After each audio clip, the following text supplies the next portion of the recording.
Tidak ada orang yang terganggu dengan suara azan. 6 presiden telah menjadi presiden Republik Indonesia. Tidak ada orang terganggu dengan suara azan. Tahun 1977 pemilu, pertama kali partai disempurnakan jadi 3, difusikan. Partai Kristen, Partai Protestan, Partai Murba, Partai Nasional, ini dikumpul menjadi PDI Perjuangan. Waktu itu belum ada Perjuangan PDI. Partai-partai Islam, Partai Masyumi, Parmusi, Masyumi sudah bubar, dibubarkan Bung Karno tahun 60. Parmusi, Partai NU, Partai Perti, Persatuan Tarbiyah Islamiyah, dan lain-lain yang partai-partai Islam dijadikan satu menjadi P3, lambangnya Ka'bah, dan sekretaris bersama Golkar. 3 partai. Waktu itu ribut soal azan. Kementerian Agama menulis aturan-aturan azan. Tidak boleh keras, volumenya harus dikecilin. Tidak boleh lama-lama kalau ada pengajian. Khutbah Jumat tidak boleh pakai mic yang dicorong, harus di dalam saja. Pengajian juga begitu. Terakhir juga dilarang dan sebagainya, sudah dibuat. Begitu itu disosialisasikan, seluruh ulama se-Indonesia menolak dengan keras. Saya masih sekolah SMP, tapi saya mendengar kaset rekaman Kiai Haji Syukron Ma'mun, tokoh NU, berpidato sekeras-kerasnya di depan Wakil Presiden Republik Indonesia Bapak Sudarmono. Jangan coba-coba mengatur azan di negeri Indonesia. Indonesia merdeka dengan perjuangan orang Islam dan para ulama. Pak Harto membatalkan aturan itu. Kurang apa kuatnya Pak Harto 32 tahun jadi presiden? Nggak main paksa. Orang Islam 88,7% di Indonesia nggak setuju, ya sudah. Kok lebih parah dari Pak Harto?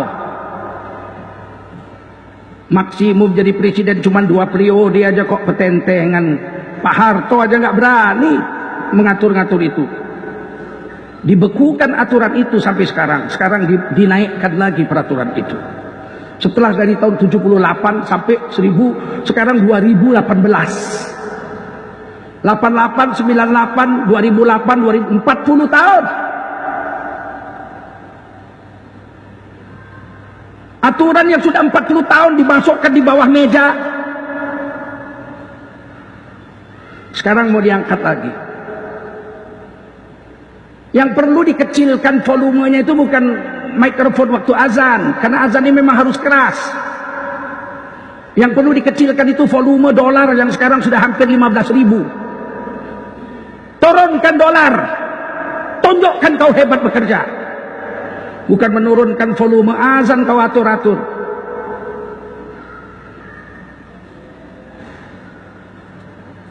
Kami para ulama nggak mau cerita-cerita politik.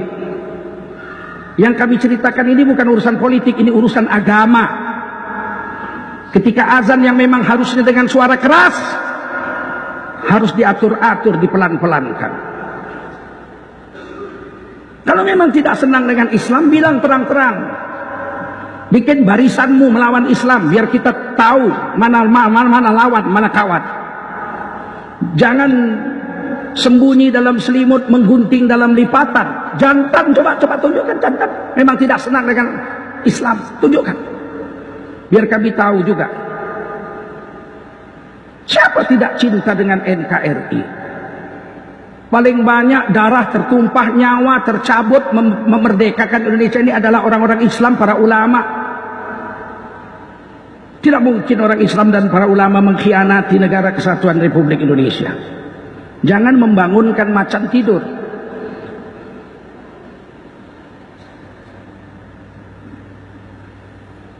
Giliran main musik 5 km masih terdengar, 35.000 watt dipasang mikrofonnya. Kok nggak dikeluarkan peraturan mengatur suara konsep-konsep musik? Musik-musik yang nggak sembahyang lagi, orang yang nggak sholat lagi, buka-buka aurat, joget-joget maksiat. Kok nggak ada peraturan mengaturnya? Azan kue atur-atur. Semua orang Islam akan mendidih darahnya kalau mendengar seperti ini.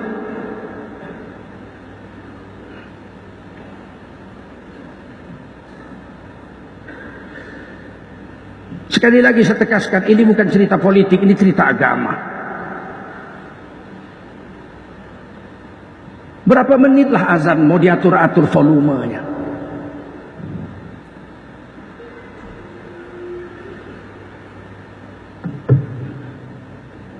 Dulu Singapura bebas azan pakai mikrofon. Setelah Singapura dikuasai oleh orang-orang bukan Islam, azan tidak boleh lagi pakai mikrofon di Singapura. Tapi Singapura tidak pernah berperang melawan penjajah. Mereka merdeka diberi oleh Inggris sebagai hadiah. Jangan samakan dengan Indonesia yang merdeka dengan teriakan Allahu Akbar dan teriakan jihad dari para ulama dan para santri dan para orang Islam. Meskipun ada orang lain tidak dapat dikatakan banyak, hanya 10%. 90% pasti yang memerdekakan Indonesia adalah orang Islam.